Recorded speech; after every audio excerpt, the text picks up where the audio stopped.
नमस्कार, मैं हूं खुशबू कुंभट और आप सुन रहे हैं राजस्थान सुपरफास्ट न्यूज। तो आइए बढ़ते हैं आज की ताजा खबरों की ओर।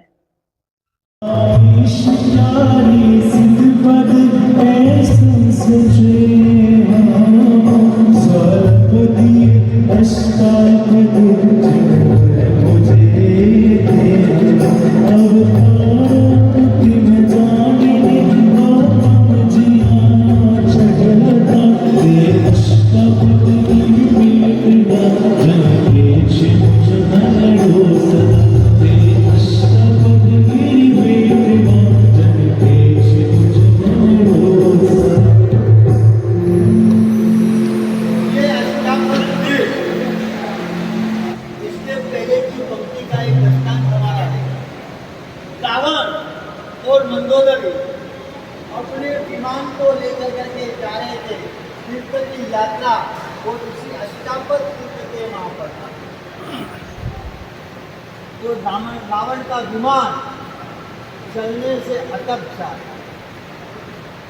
रावण देखता है कि इसने ये दुस्साहस किया कि मेरा विमान चलने से रुक गया है, और देखता है तो नीचे दिखते वाली वो इसी अष्टापद पर्वत की चोटी पे क्या कर रहे थे, साधना में लीन थे। और उनको लगा पूर्व का देर वापिस रावण ने साले ने युद्ध में भी मुझे नीचा दिखाने की कोशिश करी, हराया था, और आज वापिस मुझे ये क्या कर रहा है, हराने की कोशिश। यहाँ तक रावण को रावण नाम से नहीं जाना जाता था, यहाँ तक रावण को जाना जाता था दशमुख, दशानन के नाम से पहचाना जाता था। और रावण को आवेश आया और उसने कहा अभी इसको मजाक, और मजाक चखाने के लिए उन्होंने पूरे के पूरे अष्टावक्र पर्वत को क्या करना चालू किया, नीचे से उठाने का प्रयत्न किया। और जैसे ही पर्वत को विद्याओं के स्वामी थे, पर्वत उठ करके हिलने झूलने लगा। कई सारे जीव जंतु के प्राण जाने, पर पेड़ पौधे गिरने लगे, सब कुछ तहस होने लगा।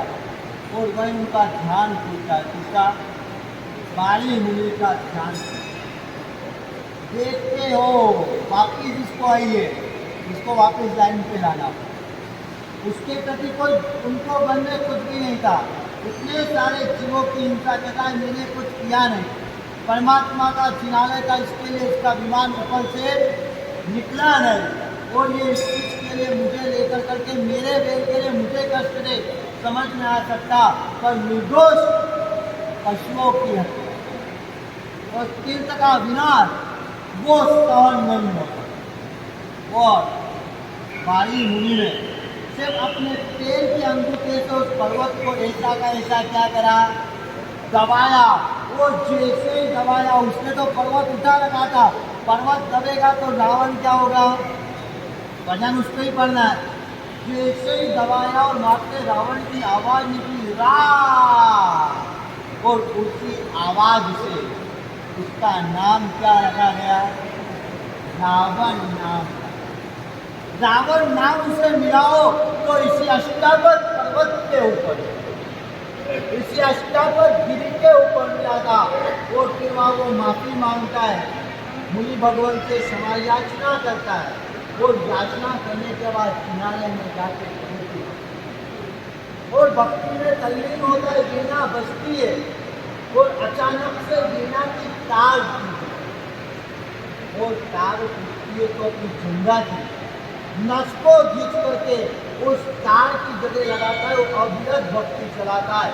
और वही परमात्मा की भक्ति उसको क्या बना देती है, कीर्तन का नाम कर्म करा देती है। कीर्तन का नाम कर्म का रजिस्ट्रेशन अगर कहीं हुआ था रावण का, तो वो भी तीर्थ कौन सा था, अष्टापद महातीर्थ। बातें यही खत्म हुई। गौतम स्वामी ने ऋषि तीर्थ के बाद इसी पर्वत के ऊपर पुंडरिक कंडरिक अध्ययन सुनाया, और वो अध्ययन सुना था किसने? किसने सुना? वहां पर एक ने सुना, वो सुनने के बाद परिस्थिति क्या हुई? जन्म के बाद, सुनने के बाद वहां से वो देवलोक में चले गए। गौतम स्वामी के मुख से सुनने के बाद, प्रसार कराने के बाद कोई कौन बने? अगले स्वामी के भाव के अंदर आए। वो तो अत्यंत संस्कार थे। बाली अवस्था के अंदर अभियान में एक प्रश्न पूछा था, बच्चे को स्पाइडरमैन दिखाने लेकर के जाओगे या उपाश्रय में लेकर के आओगे? वो ये भद्र स्वामी का जन्म होने के पहले पिता ने क्या करनी थी? शिक्षा ले ली थी। अभी बेटे का जन्म हुआ नहीं था, माँ गर्भवती थी। पुत्र का जन्म हुआ, वो जन्म लेने के साथ पुत्र ने के कान में सबसे बड़े भिक्षा, और पिताजी ने भिक्षा लिए और माँ का मोह मिले के उन्हें भिक्षा देगी।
Sushma